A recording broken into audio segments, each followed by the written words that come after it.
But it's difficult when your mother does a poem that you grew up on and had to listen to in your house all day, every day. And then when you look around, you see all the teachers that you had growing up, like Miss Young, who was at Grant School. I see Miss Gentry in the audience. And I see Miss Boyd here too. When I became a professional, she worked in the school building that I was at as well. So she put a little pressure on me today. So I'm gonna try to do this because this is a topic that I'm very passionate about when it comes to cooperative economics. So when we talk about this fourth principle, when we talk about cooperative economics, it's talking about to build our businesses, to control the economics of our community, and share in all of its worth and wealth. That's the fourth principle. Basically what this means is, which I like to know it as, is shared social wealth and the work necessary to achieve it. That's what I'm going to talk about. So we talk about cooperative. Basically that means working together for a common goal. Economics focuses on the behavior and the interactions of the economic agents and how economics work. What that basically means is how money works, right? So working together to understand how money works. So I'm not, traditionally when we think about this principle, including how it talks about becoming an entrepreneur and those type of things, I'm not going to talk about that much. I am going to touch on that because I think that's important. But there's some things that we have to understand before we start talking about being an entrepreneur and owning our businesses. We have to understand how the economy works and the things that impact business, right? That's what's important. Too often, sometimes we talk about, we got to start our own businesses. But with a lack of understanding, businesses close. So I want to just talk about high level and just keep it real simple for you. Someone told me, put it where they can get it. So I'm going to put it where you can get it. So I'm going to talk about three things: housing, business, and yes, politics. All right. But keep it simple. Housing, we think about rooftops, right? And you say, why are you talking about housing? Well, think about this.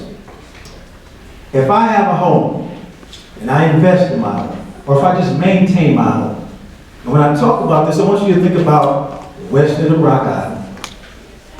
I want you to think about Watertown, East Moline, the lower east and west side of Davenport. In terms of when you saw these things happen, when neighborhoods start to fall apart.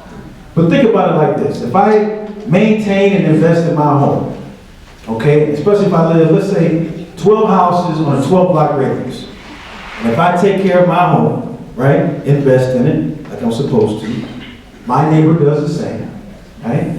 And think about the power of your neighborhood and your block if that happens. But let's talk about what it is. If I got 12 houses on a 12-block radius, and three houses on each block is vacant, that means I got a 25% vacancy rate, right?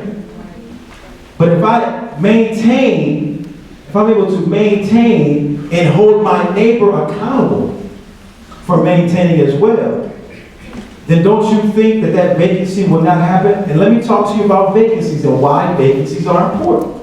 Right. When businesses go into communities, what they do is they count the number of rooftops in communities. Yeah. So when they count the number of rooftops, they want to know, because think about it. Why am I going to open up a business in a community and people are moving out? If we can't maintain the investment of our community and our blocks, then basically what happens is it affects and impacts the business that open up. Right. So why are you going to encourage someone to start a business in your community when people are leaving? And the economic value of the neighborhood has gone down. So there's some accountability that has to take place amongst us in our communities and our neighborhoods to make sure that we're investing in our housing, our own houses, and also making sure that our neighbors are doing the same. Now, when we talk about this, we gotta acknowledge there's something that took place institutional several years ago, many years ago, called redlining. And those things impacted those things as well. But that's illegal now. I can talk to you about redlining, That was an institution that was done to make sure that they basically divested in these communities. That was real. That happened, right, Vince? It happened. It's illegal now, but that has impacted these things as well. But there's some things that we can do now going forward to change that. And that's going to require some investment. So let's talk about businesses.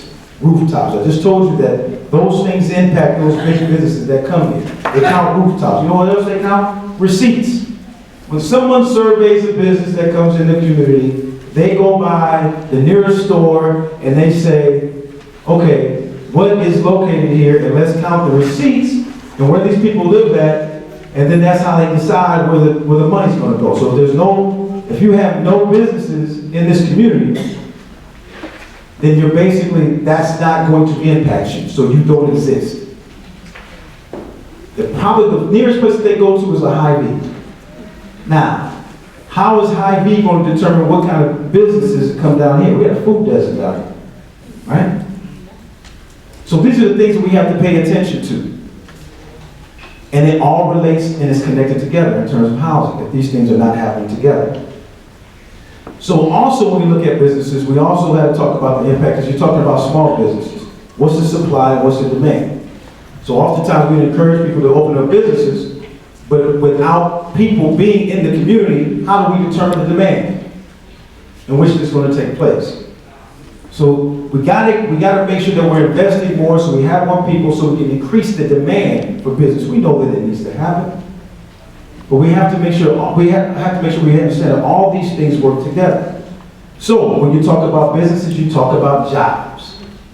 You can't talk about economics without jobs, right? Because with jobs, I'm going to invest in the places that I work in.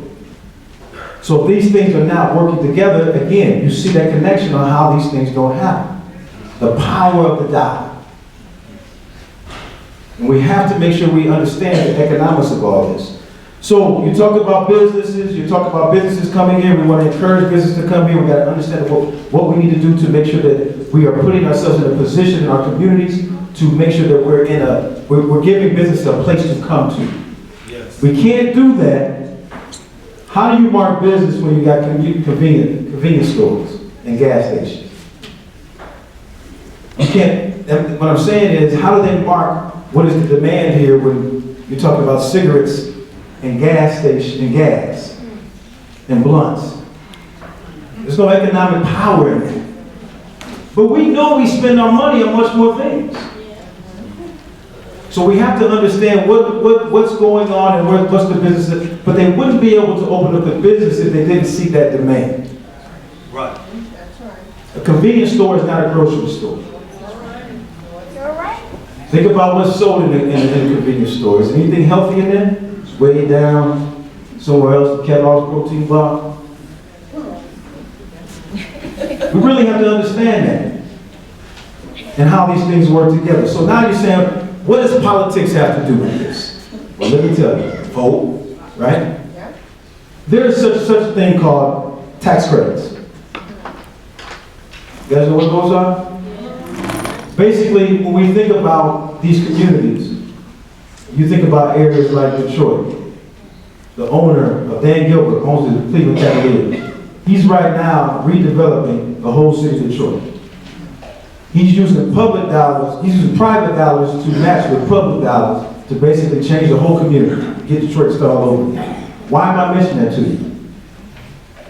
There's such a thing called tax credits where they basically, you need private dollars to match with private dollars to change the direction of these communities in terms of the economic situation. So when you think about politics, that means that neighborhood associations, yes, have to be actively engaged to understand politically where is the money going in our community and how are our neighborhoods getting that money. If you're not aware of that, then you're basically going to miss out.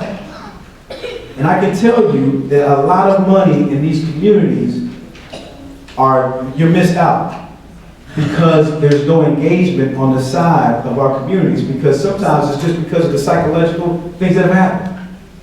We're trying to get by. We're trying to maintain our own home. Who can fight that fight?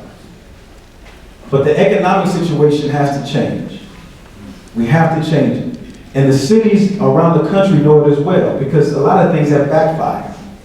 What they thought they were doing, the redlining, has started impacting other communities within the cities. If you look around Rock Island, not just the west end of Rock Island is affected now, you go to the Broadway community as well.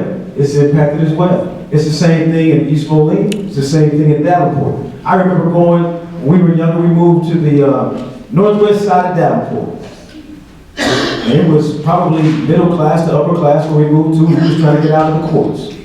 Because we got tired of seeing the things that were going on in terms of this. We loved our community, but the things that were around. So our mom took us out. So we see some things. We saw people working. We saw business. We saw industry. I look at that community now. There's a bunch of Section 8 homes. No one would have ever thought that. The school that was over there we went to was number 2 in the state. The state of Iowa was number 2 in the state in terms of education. Now that school, about 10, 15 years ago, they were closing it down. So these things are impacting communities nationwide. And this is why it's important not to even look at it like it's us. You have to be engaged on a local level, a regional level, and a state level, and also a national level to understand how to change these problems. Because the money comes through your cities to your community. So we got to put people in office that understand that we got to be able to empower them the same.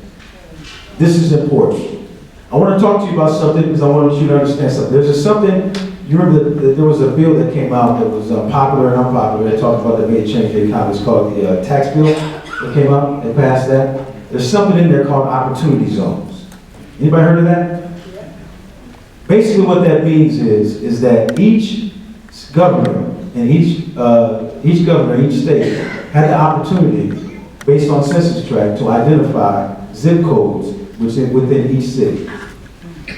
And those cities basically have the opportunity to partner with a business or an investor who can basically invest in those communities and get money back, basically how they do that. It's like a tax credit. I would like to know 61201 or 61264 or some of these other zip codes are included in that. Those are the things that we have to be engaged in. Let's end with the story I'm going to tell you. I worked for the Rock Island Housing Authority. And at the time, Turnkey, there was 20 homes that we were thinking about building in Turnkey. Those homes were about $125,000 a piece. We were going to use tax credit dollars. Well, we knew we were going to do this, we knew we were going to be successful, but the neighborhood association found out about it, and we didn't engage it. We are that best lesson. When this body rises from rest, plenty of parts are piecing together each movement. So cohesive the way they never break as if bonded by adhesive. 270 at birth, brought down to 206, not because some bones break bonds or disappear at flick of wand. They just learn how to stand strong together in solidarity. One of familiarity, team chemistry and a rarity. Ponder the cooperation of one simple blinking eye. Muscles mutually moving back and forth like arms of a rowing team, and if one person seems to be out of place, the whole body be laid to waste. A foot can't say that it's lame just because it can't craft portraits so grand like the hand. And the hand can't proclaim inability to meet demands because it's not the foot that can stand for both bring the body to run. And if ears overheard that eyes see what lobes can't capture, it should never disown its design. For if body embodied an eye in entirety, it would watch movies silently. You lovers dancing quietly. And if ears took over in totality, they'd be blind to beauties in reality. The flowers and trees casually coasting through wind's casual ease. God placed each part with precision, purpose, and voice. This body is one with many, and those many make one. Why haven't we learned this lesson? Forsaken equations, sick into simple addition that would multiply mercy in man and instead formulate hate and subtraction their vision would create. Viewing teams in terms of us and them when them is us. Building these walls of defense which become defense in which we take offense. Pride and inadequacy stacked like bricks without mortar, so more tar takes hold of hearts. Building callous compassion will let us come pass on parables of pious peoples. Prince of Peace to Martin Luther King, learning to live together as brothers and sisters or perish as fools. For a kingdom divided against itself will be ruined, and cities separated shall shatter. We are a body. called to be harmony, created with perfection in mind, whether black, white, seeing, or blind. From such unity may hearts not resign but align. Connect arms like vertebrae of spine, building each other up to the head. Instead, choose to celebrate when injustice subsides, and empathize when we hear heart cries. This is the function of the body. When neck aches, shoulders should suffer. If one shakes, we should all feel the quakes. Take time to listen to gut and learn its lessons. No matter how vast the body may be, diversity. It has learned to live together forever in unity, under the same head, to the beat, the same heart. Thank you.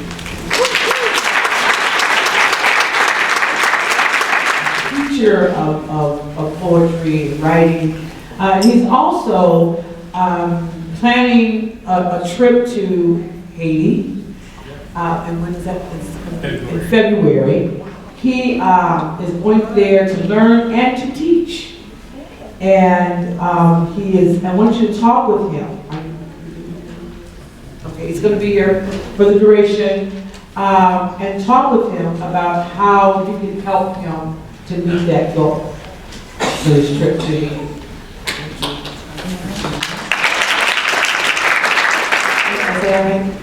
I've been saying it wrong for 2 weeks.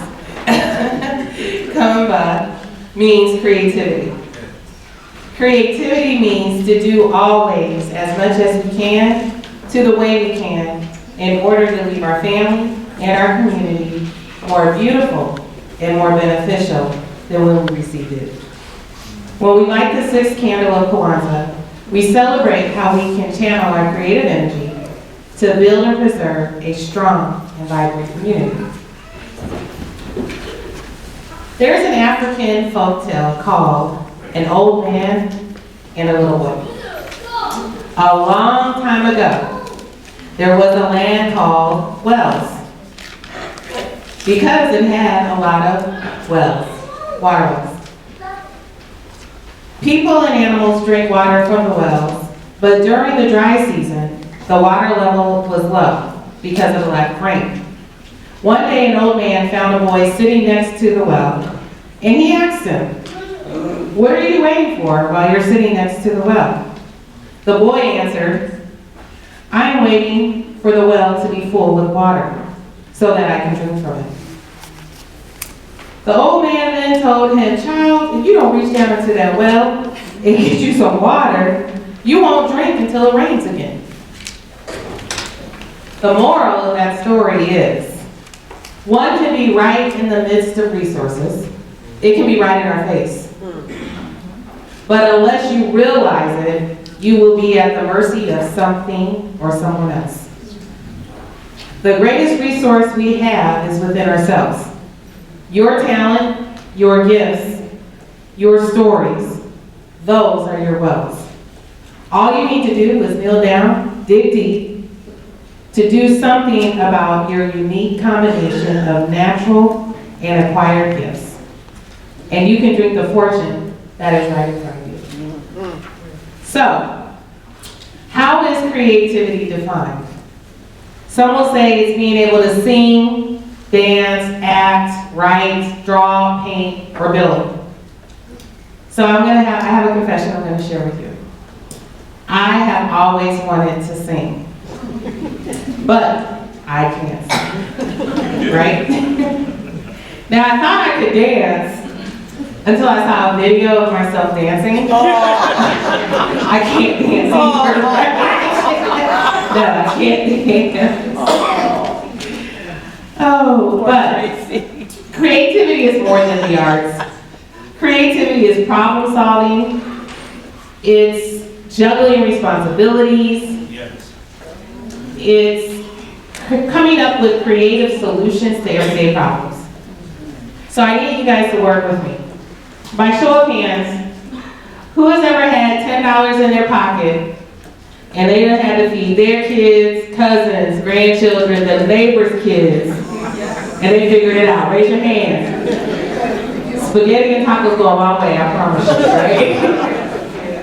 Raise your hand if you only have one paycheck But you had to pay the gas and light bill, and while we're speaking about gas, you had to put gas in the car, but the car needed tires, and it was the baby's birthday.